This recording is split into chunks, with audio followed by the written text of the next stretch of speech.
Central nervous system का 2 part है, एक है ब्रेन और दूसरा है स्पाइनल कॉर्ड।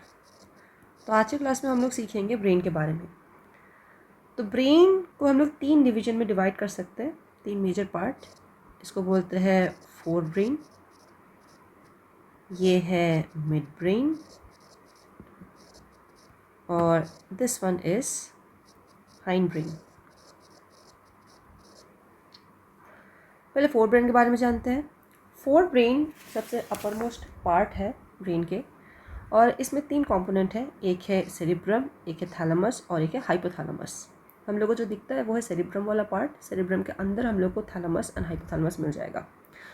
तो cerebrum is the upper part of the brain और this is divided into 2 hemisphere, एक है लेफ्ट सेरिब्रल हेमिस्फीयर, एक है राइट सेरिब्रल हेमिस्फीयर।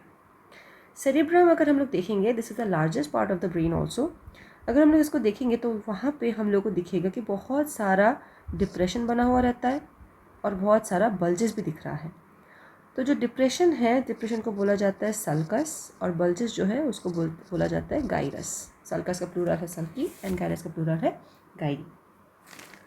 ये दोनों जो हेमिस्फेयर है ये आपस में कनेक्टेड है with the help of a thick band जिसको बोलते हैं कॉर्पस कैलोसम। तो कॉर्पस कैलोसम है क्या चीज़? Corpus callosum is basically made up of 300 neuronal axons और ये काम करता है as a communication highway between 2 hemispheres. जब हम लोग सेरिब्रम को देखेंगे तो हम लोग को ये दिखेगा कि इसके आउटर सरफेस जो है this is thin and grey in appearance.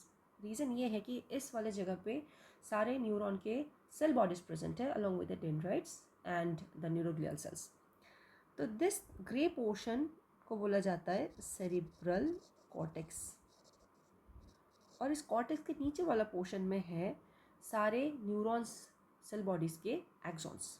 तो ये माइलिनेटेड एक्सॉन्स यहाँ पे दिख जाएगा और इस एरिया को हम लोग बोलते हैं वाइट मैटर। वाइट मैटर इसीलिए बोला जाता है क्योंकि माइलिन शीट का जो लिपिड है that gives it the appearance of white. अगर हम लोग सेरिब्रम को डिवाइड करेंगे तो वहाँ पे हम लोग को 4 लोब मिलेगा। एक है फ्रंटल लोब, यहाँ पे एक डीप सल्कस दिखेगा जिसको बोलते हैं सेंट्रल सल्कस और सेंट्रल सल्कस के पीछे की तरफ जो लोब दिखेगा उसको बोलते हैं पैराइटल। अब ये फ्रंटल एंड पैराइटल दोनों ही हेड के टॉप पोर्शन में दिखेगा। फ्रंटल पोर्शन दिखेगा हम लोग के एंटीरियर एस्पेक्ट पे और पैराइटल वाला टॉप पोर्शन में दिखेगा। Back side of the head हम लोग को मिलेगा तीसरा लोब जिसको बोलते हैं ऑसिपिटल लोब और कान के साइड में हम लोग को मिलेगा टेम्पोरल लोब। तो ये चारों लोब ही डिफरेंट फंक्शंस परफॉर्म करते हैं। जितने भी इनपुट्स आते हैं, सेंसरी इनपुट्स, मोटर इनपुट्स, जितने भी इनपुट्स आते हैं, all the inputs are received in the cerebral cortex region. Basically ये ग्रे मैटर में रिसीव होगा और ये जो माइलिनेटेड एक्सन है जो वाइट मैटर में प्रेजेंट है उसका मेन काम होगा different regions of cerebral cortex को जोड़ के रखना। तो इसका ऐसे सोच सकते हैं कि the grey matters are the computers and white matter is the wires connecting all the computers together. तो जो भी सेंसरी इनपुट आएगा उसका इंटीग्रेट करने का काम होगा इस वाइट मैटर का। Once the inputs are integrated together फिर उसका प्रोसेसिंग होगा एंड आउटपुट जनरेशन होगा ग्रे मैटर में। अब हम लोग देखते हैं ये डिफरेंट लोब्स क्या काम करते हैं। तो फ्रंटल लोब का मेन काम होगा कोई भी सिचुएशन प्लान करना और उस प्लानिंग के हिसाब से डिसीजन लेना। ओके तो बेसिकली हायर कॉग्निटिव फंक्शन जितने भी है वो सारा परफॉर्म करने वाला है फ्रंटल लोब। जो हम लोग के पैराइटल लोब है that is very important part क्योंकि पूरे बॉडी से जितने भी सेंसरी इनपुट्स आते हैं, for example touch, pressure, temperature, pain, ये सारे स्टिमुली जो है उस सब को रिसीव करना एंड इंटरप्रेट करना ये है पैराइटल लोब का काम। इसके अलावा व्हाट इट डज कि हम लोग जहाँ पे खड़े हैं या हम लोग के सराउंडिंग जो 3D स्पेस में हम लोग हैं उस स्पेस के बारे में हम लोग को बताने का काम होगा पैराइटल लोब का, ताकि हम लोग अपने आप को पोजीशन कर सके अपने सराउंडिंग के साथ और उस हिसाब से हम लोग मूव कर सके। ऑक्सीपिटल लोब जो है this is concern with the vision and image processing. तो बेसिकली हम लोग जो आंखों से देखते हैं कोई भी ऑब्जेक्ट देखते हैं, be it a moving object, be it a stationary object, तो उस ऑब्जेक्ट का कलर कैसा है, मोशन कैसा है, ओरिएंटेशन कैसा है, डेप्थ कैसा है, डिस्टेंस कैसा है, ये सब कुछ बताने का काम होगा, प्रोसेसिंग करने का काम होगा ऑक्सीपिटल लोब का। प्लस ये जो विजुअल इनपुट हम लोग को मिल रहा है उसके साथ जो मेमोरी स्टोर है कोई भी चीज़ के, उस मेमोरी को लिंक करने का काम भी होगा ऑक्सीपिटल लोब का। फाइनली आते हैं टेम्पोरल लोब में। टेम्पोरल लोब का मेन काम है साउंड प्रोसेसिंग। तो हम लोग के कानों से जो आवाज़ अंदर जा रही है उस आवाज़ को प्रोसेस करके उस आवाज़ में क्या है, मतलब हम लोग क्या सुन क्या रहे हैं उसको अंडरस्टैंडिंग के लिए चाहिए हम लोग को टेम्पोरल लोब। तो बेसिकली हम लोग का लैंग्वेज कॉम्प्रिहेंशन इसमें हेल्प करने वाला है और उसको समझने के लिए जो मेमोरी चाहिए वो भी प्रोसेसिंग होगा टेम्पोरल लोब में। अब आते हैं नेक्स्ट पार्ट जो है थैलेमस। तो when we see brain from outside तब हम लोग को थैलेमस नहीं दिखेगा। What we basically see is a cerebral cortex region जहाँ पे बहुत सारा सल्की एंड गायरी है। तो thalamus is housed within this forebrain. तो अगर हम लोग एक सेक्शन ले लेंगे सैजिटल व्यू में देखेंगे तो हम लोग देखेंगे कि एक egg shaped grey matter structure है जिसको बोला जा रहा है थैलेमस। तो ये जो थैलेमस है यहाँ पे हम लोग साइड से देख रहे हैं तो हम लोग को सिर्फ एक सिंगल स्ट्रक्चर दिख रहा है, but actually there are two thalamus in plural, thalami, it is called thalami. तो हर एक सेरेब्रल हेमिस्फीयर के लिए एक थैलेमस है। तो थैलेमस का मेन काम होगा एज अ रिले सेंटर, मतलब जो भी इनपुट आएगा, जो भी स्टिमुली आएगा वो सारा स्टिमुली पहले थैलेमस में पहुंचेगा, थैलेमस से फिर वो जाएगा सेरेब्रल कॉर्टेक्स में प्रोसेसिंग के लिए।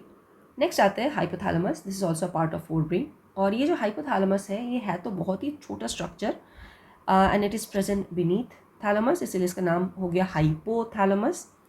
But this is regulating a lot of vital functions which are related to our autonomic function and our endocrine function. तो बेसिकली हम लोग का भूख, प्यास, नींद, ये सारा चीज़ कंट्रोल करने वाला है हाइपोथैलेमस। ये कंट्रोल कैसे कर सकता है, कैसे हम लोग का इंटरनल बैलेंस या होमियोस्टेसिस मेंटेन कर रहा है? Well, it is going to control the pituitary hormone with the use of neurohormone, and pituitary we know that it is the master endocrine gland. तो जितने भी एंडोक्राइनल फंक्शन है वो सारा कंट्रोल करके हाइपोथैलेमस अल्टीमेटली एंश्योर्स के internal balance बनाए रहे, मतलब होमोस्टेसिस बनाए रहे। ओके, अब आते हैं और लास्ट पार्ट जिसको बोलते हैं लिम्बिक सिस्टम। अब लिम्बिक सिस्टम जो है इसमें बहुत सारे इंटरकनेक्टेड ब्रेन स्ट्रक्चर्स है। तो ये सारे स्ट्रक्चर्स हम लोग इस वीडियो में डिस्कस नहीं करेंगे। We will only focus on two main structures, one is amygdala and another one is hippocampus. तो ये एमिगडाला जो है दिस इज एक्सट्रीमली नेसेसरी क्योंकि ये डिटेक्ट करता है पोटेंशियल डेंजर और ये हम लोग के बॉडी को प्रिपेयर करता है for fight and flight response. ये व्हाट इट डज, एक एग्जाम्पल के हेल्प से समझते हैं कि लेट्स से कि एक बच्चे को डांटा जा रहा है। अगर वो बाहर जा रहा है, घर से बाहर उसको डांटा जा रहा है और जैसे घर के अंदर आ रहा है उसको प्यार दिया जा रहा है। तो ये जो डांटना इसको हम लोग बोलते हैं नेगेटिव रीइंफोर्समेंट और जो प्यार जताना इसको हम लोग बोलते हैं पॉजिटिव रीइंफोर्समेंट। तो एक बच्चा जो है वो इसको एसोशिएट करने वाला है कि बाहर जाने से मुझे डांट मिलती है तो मुझे बाहर नहीं जाना चाहिए। तो it is facilitating some learn behaviour based upon the reinforcements. तो amygdala what it does, it helps और it is essential for fear conditioning कि बच्चा जब बाहर जाएगा अगर उसको डांटा जाएगा तब यही होगा, डांटने के साथ उसका फियर जो है, जो फियर की इमोशन है उसको वो एसोशिएट करने वाला है और यही जो एक्सपीरियंस उसने किया है, डांटने वाला एक्सपीरियंस जो किया है उसको उस डर या इमोशन के साथ वो कनेक्ट करने वाला है और उसमें हेल्प करने वाला है एमिगडाला।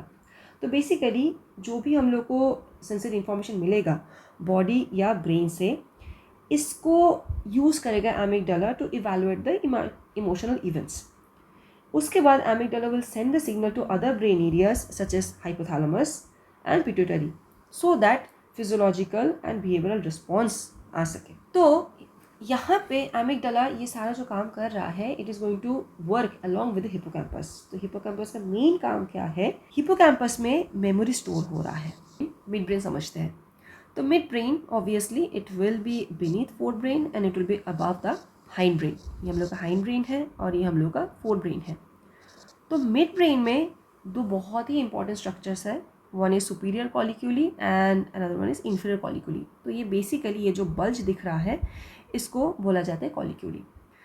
तो ये काम क्या है, तो superior colliculi is involve with visual processing and inferior colliculi is concerned with the auditory processing. तो ये होता क्या है? तो बेसिकली इसको ऐसे समझते हैं कि अगर हम लोगों को कोई इमेज देखना है तो हम लोग उस इमेज की तरफ हम लोग अपना हेड हम लोग को घुमाना पड़ेगा. तो बेसिकली जो इमेज से कोई भी विजुअल क्यूज मिल रहा है, वहाँ से जो स्टिमुली आ रहा है, what superior colliculi do, they perceive that, they receive that stimuli and they ensure that our head and eye moves in that particular direction. Inferior colliculi they do the same thing कि जहाँ से आवाज़ आ रही है उस तरफ head को घुमा के ले जाना ताकि उस एंगल के साथ ओरिएंट कर सके अपने हेड को. अब आते हैं एक बहुत ही इंपॉर्टेंट स्ट्रक्चर जिसको बोलते हैं सेरिब्रल एक्वाडक्ट. तो हम लोग के ब्रेन के अंदर कुछ चेम्बर्स है जिसको बोला जाता है ventricle. This is different from the ventricles that you have studied in heart. इस वेंट्रिकल में मिलता है सेरिब्रोस्पाइनल फ्लूइड. तो हम लोग के ब्रेन में टोटल 4 वेंट्रिकल्स है. एक होता है left and right lateral ventricles, तो लैटरल प्रेजेंट है. एक लैटरल वेंट्रिकल्स के नीचे मिलेगा जिसको बोलेंगे हम लोग third ventricle. This is our first ventricle, this is second, और ये हो गया थर्ड वेंट्रिकल. और उसके बाद आएगा ये फोर्थ वेंट्रिकल. तो ये सारे वेंट्रिकल जो है ये आपस में कनेक्टेड है. This is a continuous channel. तो ये जो पर्टिकुलर चैनल है cerebral aqueduct, this goes through the mid brain and it connects the third ventricle with the fourth ventricle. अब आते हैं लास्ट पार्ट जिसे बोलते हैं हाइंड ब्रेन. हाइंड ब्रेन का 3 पार्ट है. One is cerebellum, one is pons and another one is medulla. Medulla हम लोग ऑलरेडी पढ़ चुके हैं कि medulla is controlling respiration, medulla is controlling all a lot of autonomic functions. Pons भी respiration में इन्वॉल्व है. पॉन्स में हम लोगों ने पढ़ा था कि पोंटाइन सेंटर मिलता है और पोंटाइन सेंटर इज कंट्रोलिंग और exerting influences on the rhythmic centre that is present in the medulla oblongata. तो हम जानते हैं सेरिबेलम का फंक्शन क्या है. तो सेरिबेलम इसको बोला जाता है लिटिल ब्रेन, क्योंकि इसमें भी वैसे ही डिप्रेशन दिखेगा, बल्जेस दिखेगा जो हम लोग को फोर ब्रेन में दिख रहा है, सेरिब्रल कॉर्टेक्स में दिख रहा है. तो इस सेरिबेलम का मेन काम होगा कोऑर्डिनेशन.